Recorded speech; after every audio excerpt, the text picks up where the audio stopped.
Welcome to Love Lies Chronicles.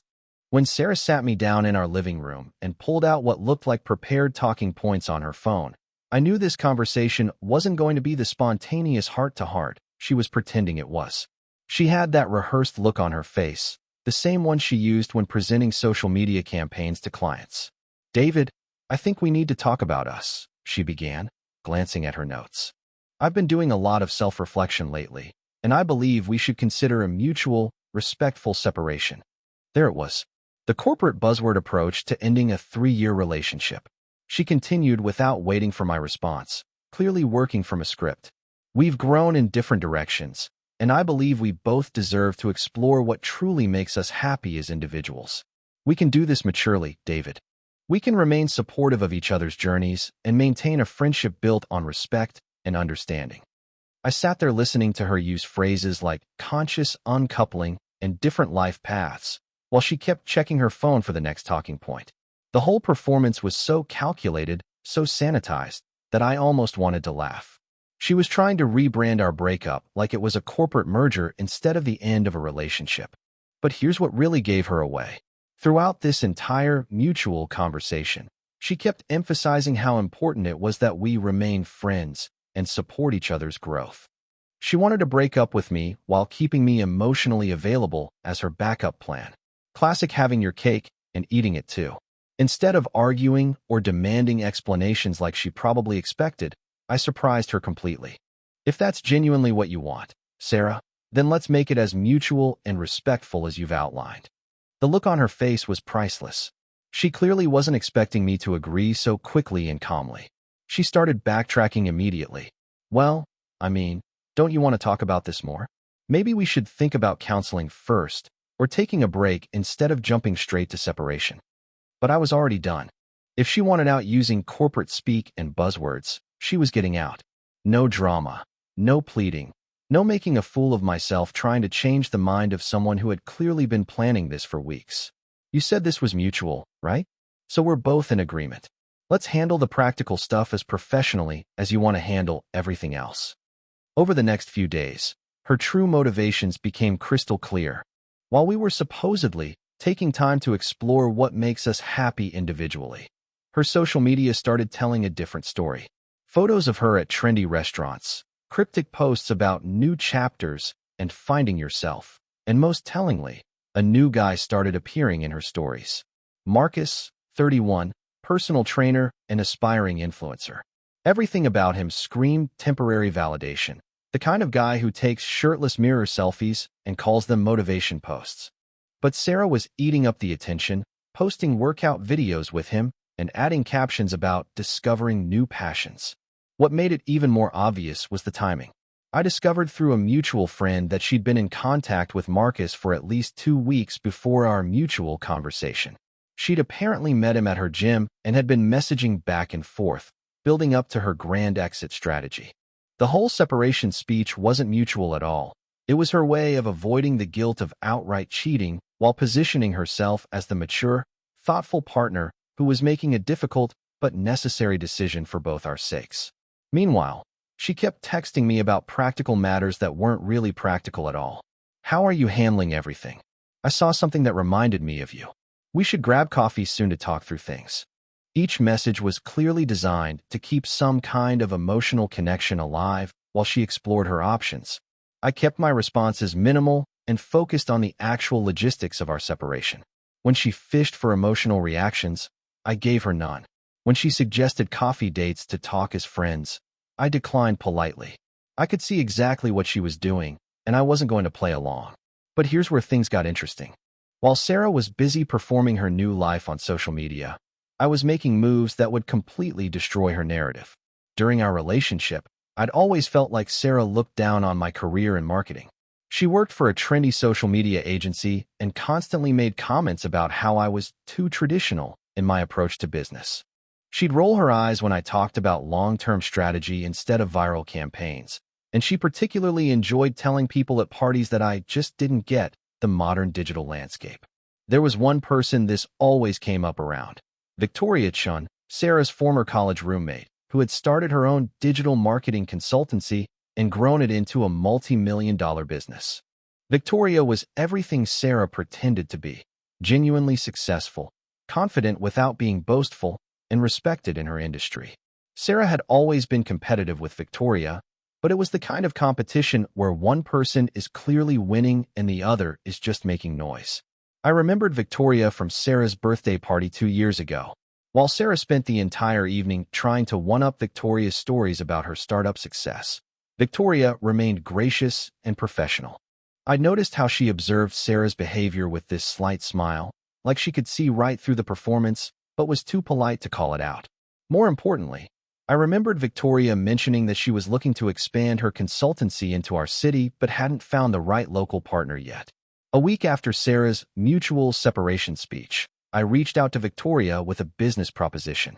I'd been thinking about her expansion comments for 2 years, and with my newfound freedom to make career moves without Sarah's criticism, it seemed like perfect timing. Victoria's response came back within hours, and she seemed genuinely excited to hear from me. "David, I was just thinking about that conversation we had at Sarah's party about local market penetration strategies. I remember being impressed by your insights. Would you be interested in discussing a potential collaboration?" We met for coffee the following week to discuss business, but the conversation quickly revealed something more interesting. Victoria mentioned that she'd always thought I seemed too thoughtful for the social media crowd, a subtle dig at Sarah's world that I appreciated. "I remember watching you at that party," she said, stirring her coffee thoughtfully. "You were the only person there having actual conversations instead of performing for Instagram stories. I always wondered how that dynamic worked out long-term." "It didn't," I replied honestly. "But sometimes things work out exactly as they should." Our business discussions were refreshingly substantial. Victoria was interested in real strategy, long-term market development, and building something that would last beyond the next trending hashtag. She offered me a consulting position that would involve developing her expansion into our region, with the potential for equity partnership if things went well. "I have to be honest," Victoria said during our second meeting. "I've been watching your career from a distance. Sarah used to complain about your old-school approach to marketing, but from what I could see, you were the only one thinking past the next viral moment. That's exactly what my business needs." She went on to explain her expansion strategy, and I realized she'd done more research on local market conditions than Sarah's entire agency had ever bothered with. Victoria was serious about building something sustainable, not just chasing the latest social media trend. "Sarah always talked about disrupting industries," Victoria continued with a slight smile, "but she never seemed to understand that disruption without substance is just noise. You understand the fundamentals." But more than the business opportunity, I found myself genuinely enjoying Victoria's company. She was sharp, funny, and refreshingly direct about what she wanted both professionally and personally. When I was with her, I remembered what it felt like to be with someone who actually valued my thoughts instead of constantly trying to prove they were smarter than everyone in the room. 3 weeks into our business relationship, Victoria and I were working late in her hotel suite, finalizing presentations for potential clients.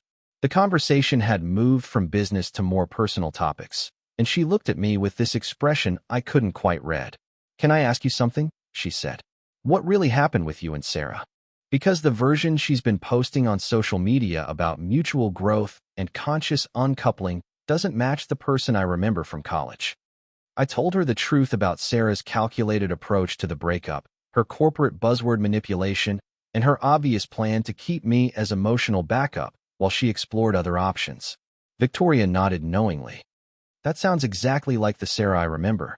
She always wanted every guy's attention, but never wanted to commit to any of them. She was the type who would flirt with someone new at every party while making sure her boyfriend was watching." That comment hung in the air for a moment. Then Victoria continued. "I have to admit, I always thought you deserved better. You seemed like someone who appreciated genuine connections, and Sarah was always so performative." Something shifted in that moment. The business consultation became something more personal, more real than anything I'd experienced in years. Victoria wasn't trying to impress me or compete with me or use me for validation. She was just being herself, and herself was pretty remarkable. By the end of that evening, we'd moved well beyond professional collaboration. Victoria mentioned that she'd been attracted to men who were builders rather than performers, and that she'd noticed my authenticity when we first met. She was disappointed I was with Sarah at the time, but she respected boundaries. "I don't typically get involved with recently separated men," she said with a smile. "But your situation seems genuinely resolved, and I've been thinking about you for 2 years." Meanwhile, Sarah's social media presence was getting more desperate. Her posts with Marcus were becoming increasingly theatrical. Workout videos with obvious sexual undertones, date photos that looked more like magazine shoots, and constant stories about living your best life and knowing your worth. But I could see through the performance. Marcus was clearly just enjoying the attention and free publicity from dating someone with a decent Instagram following. Their interactions looked forced, like they were both playing roles instead of actually connecting. I also noticed she was watching my social media activity obsessively. She'd like posts within minutes of me sharing them, view every story I posted, and even like comments other people left on my photos. For someone who was supposedly moving on with her life, she was spending a concerning amount of time monitoring mine. Sarah also kept reaching out to me with increasingly transparent attempts to check on my mental state. She'd text things like, "I hope you're taking care of yourself," and "I know this transition is hard, but you'll find someone eventually." The assumption that I was struggling with our separation while she was thriving with her upgrade was written into every message. I maintained my policy of minimal responses, but I could tell she was getting frustrated with my lack of emotional availability. Her mutual, respectful separation wasn't playing out the way she'd scripted it. For weeks after the separation, Victoria invited me to a gallery opening for one of her clients. It was the kind of sophisticated industry event that Sarah always wanted to attend but never got invited to. Real business networking with successful professionals instead of influencer parties with people taking photos of their food. Victoria looked stunning in an effortless way that made Sarah's always trying too hard appearance look desperate by comparison. More importantly, she introduced me to her colleagues as her business partner and made it clear that our relationship had developed beyond professional collaboration. Several mutual friends from Sarah's and my social circle were at the event, and I could see them processing the information. Here I was, looking successful and genuinely happy, with a woman who was clearly out of Sarah's league in every measurable way.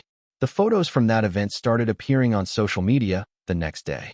Victoria tagged me in posts about our successful client presentation, but the images clearly showed us as more than business partners. We were holding hands, standing close, and looking like a couple who genuinely enjoyed each other's company.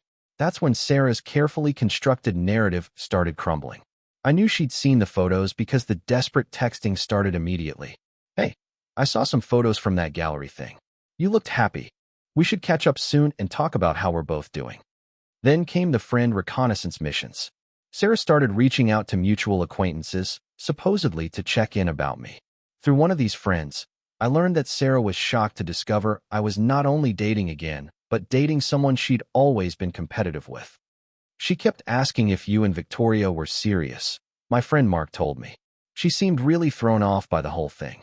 "I think she was expecting you to be struggling more with the separation." The business partnership with Victoria was also going incredibly well. We'd landed 3 major clients in our first month, and Victoria was already talking about making the equity partnership official. I was earning more money than I ever had, working on projects that genuinely excited me, and doing it all with someone who appreciated my contributions instead of constantly criticizing my approach. But Sarah wasn't done with her attempts to maintain some kind of control over the situation. She started liking and commenting on my old social media posts, sending me articles about healthy post-breakup friendships, and posting increasingly provocative content with Marcus to try to make me jealous. The desperation was becoming obvious to everyone in our social circle. While I was building something real with Victoria, Sarah was performing her relationship for an audience that was starting to see through the act. The confrontation I'd been expecting finally came at our mutual friend Jake's housewarming party.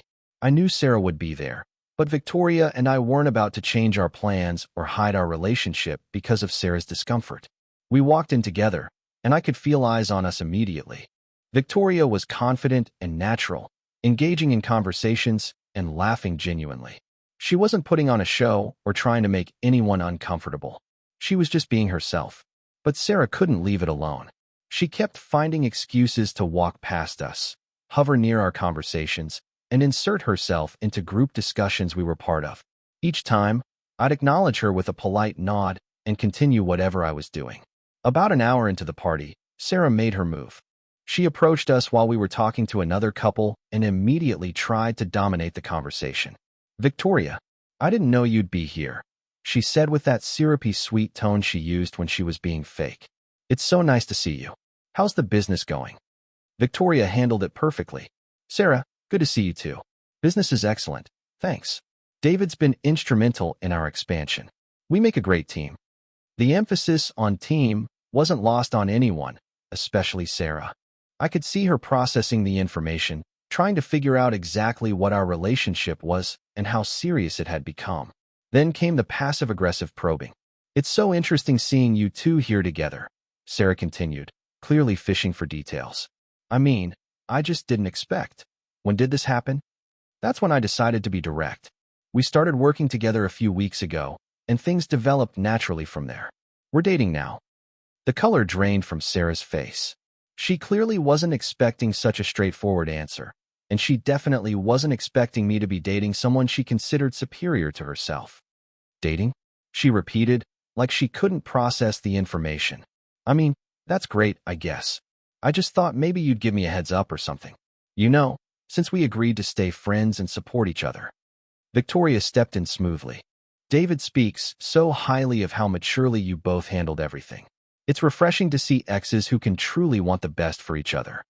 The word maturely, coming from Victoria, combined with the implication that truly mature people would want their ex to be happy, put Sarah in an impossible position. She couldn't object without revealing that her definition of mutual respect didn't include me moving on successfully. But Sarah's composure was cracking. "This wasn't. When I said we should explore other options, I didn't think you'd." She caught herself before finishing the sentence, but the damage was done. "I'd what?" I asked calmly. "Find someone who makes me happy. Isn't that exactly what you wanted from our mutual separation?" The conversation was drawing attention from other party guests. Sarah realized she was making a scene, but she couldn't seem to stop herself. "It's just happening so fast," she said, her voice getting higher. "We just separated a month ago, and you're already in a serious relationship? Don't you think that's a little?" "A little what?" Victoria asked with perfect politeness. "Are you suggesting that David should have waited longer before pursuing happiness? Because that seems like the opposite of mutual respect." Sarah was trapped by her own language. She'd insisted on the mutual separation specifically so she could explore her options without guilt, but now she was objecting to me using that same freedom. "That's not what I meant," she backtracked desperately. "I just think we should have talked about this first. As friends." Victoria stepped in with perfect timing. "Sarah, I hope you don't mind me asking, but didn't you start dating someone right after your separation? I saw the posts with Marcus. It seems like you both moved on at about the same pace." The observation was delivered with such polite professionalism that Sarah couldn't object without looking hypocritical. Victoria had effectively pointed out the double standard without being confrontational about it. "That's different," Sarah said weakly. "Marcus and I are just having fun. We're not serious like." She gestured vaguely at Victoria and me. "So you're saying David should have limited himself to casual relationships out of respect for your feelings?" Victoria asked with genuine curiosity. "Even though you both agreed this was a mutual decision, friends don't need permission to date other people," I replied evenly. "You wanted us both to explore what makes us genuinely happy. Victoria and I make each other genuinely happy. Isn't that what you wanted?" Before Sarah could respond, Marcus appeared at her side, clearly uncomfortable with the tension. "Hey babe, ready to head out?" he asked, not making eye contact with anyone. Sarah looked between him and us, probably realizing how the optics looked. Here she was with her obvious rebound trainer, while I was with a successful entrepreneur who everyone in the room respected. "Yeah, let's go," she said quickly, grabbing Marcus's arm. But before leaving, she made one last desperate attempt to regain control. "This conversation isn't over, David. We need to talk about boundaries and respect." I looked at her calmly and delivered the response I'd been saving for exactly this moment. "Actually, Sarah, this conversation is over. You wanted a mutual, respectful separation so you could explore your options. I respected your decision and gave you exactly what you asked for. The fact that I used that same freedom more effectively than you expected isn't my problem to solve. The silence that followed was deafening.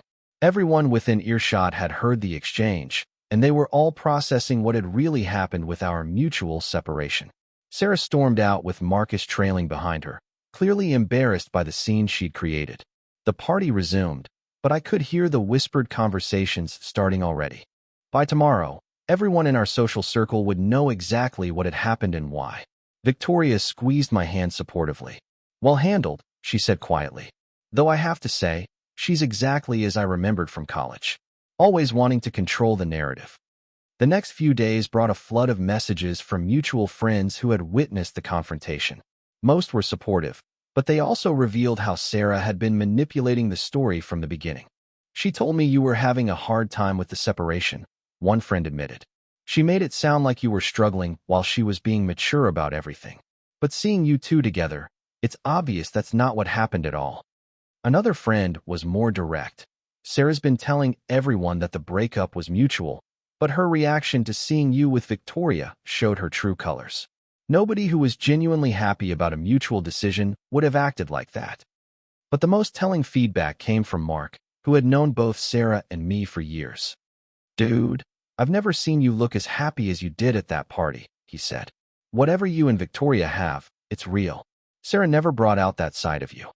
Meanwhile, Sarah's social media presence was becoming increasingly desperate.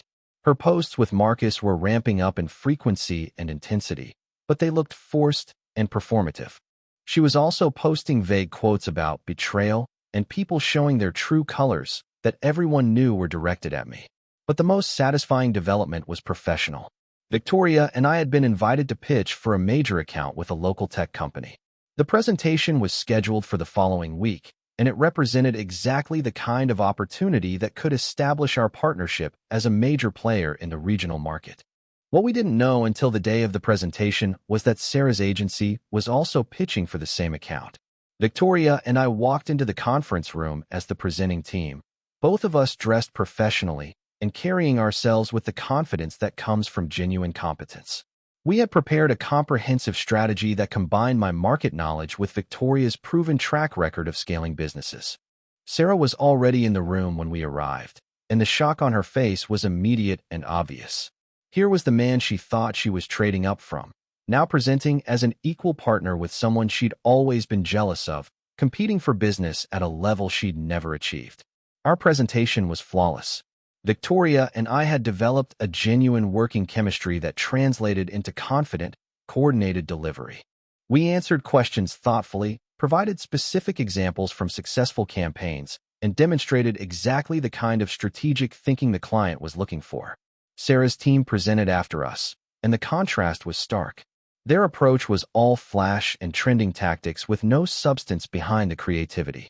Sarah kept glancing in our direction during her presentation, clearly thrown off by our presence and the quality of our proposal. We won the account. The client specifically mentioned our comprehensive strategic approach and obvious partnership chemistry as deciding factors. It was a six-figure contract that would establish Victoria's expansion into our market and secure my position as her equity partner. As we left the building, Sarah cornered us in the parking lot. She looked frantic, like someone whose entire worldview was crumbling. "This isn't how it was supposed to work out," she said, her voice shaking. "You were supposed to. I thought you'd." "I was supposed to what, Sarah?" I asked calmly. "Wait around while you figured out if you could do better? You got exactly what you asked for, the freedom to explore your options. I just used that same freedom more effectively than you expected." Victoria, who had been quietly observing this meltdown, stepped forward with perfect professional courtesy. "Sarah, congratulations on making the final round. Competition makes everyone better. David and I are looking forward to establishing ourselves in this market." The dismissal was elegant and complete. Sarah was being treated like any other competitor who had lost a pitch, nothing more. 6 months later, Victoria and I were engaged. Our engagement announcement appeared in the Regional Business Journal as a feature on power couples who were reshaping the local marketing landscape. The article highlighted our successful partnership and included photos from several high-profile events we'd attended together. Sarah saw the announcement, of course. I know because she called our mutual friend Mark in what he described as a complete meltdown. She kept saying that this wasn't supposed to happen, Mark told me later. She couldn't understand how her bright idea had backfired so completely. She thought she was upgrading from you to Marcus, but you ended up with someone she always knew was better than her. The irony was perfect. Sarah's carefully planned, mutual, respectful separation had given me the freedom to become everything she never believed I could be, with someone she'd always been competitive with and secretly envious of. Marcus had disappeared from her social media months ago, apparently deciding he didn't want to be part of her obvious obsession with her ex's new relationship. Sarah was back to posting cryptic quotes about knowing your worth and waiting for the right person, but everyone could see through the performance now. As Victoria and I planned our wedding and our business continued to grow, I reflected on how Sarah's manipulation had actually been the best thing that ever happened to me. Her bright idea of keeping me as a backup while she explored better options had freed me to find someone who genuinely wanted to build a life together. The lesson was clear. When someone shows you who they really are through their actions, believe them the first time. Sarah had shown me that she valued her freedom to explore more than our relationship, and I'd given her exactly what she wanted. The fact that she didn't like the consequences was her problem to solve, not mine. Victoria and I were building something real, a business partnership that was thriving, a personal relationship based on genuine respect and attraction, and a future that excited both of us. Sarah's attempt to control the narrative while keeping her options open had backfired spectacularly, and we were both better off because of it. On our wedding day, as Victoria and I exchanged vows in front of friends and family who had watched our relationship develop from mutual respect into genuine love, I thought about Sarah's mutual, respectful separation one last time. She'd gotten exactly what she asked for, and so had I.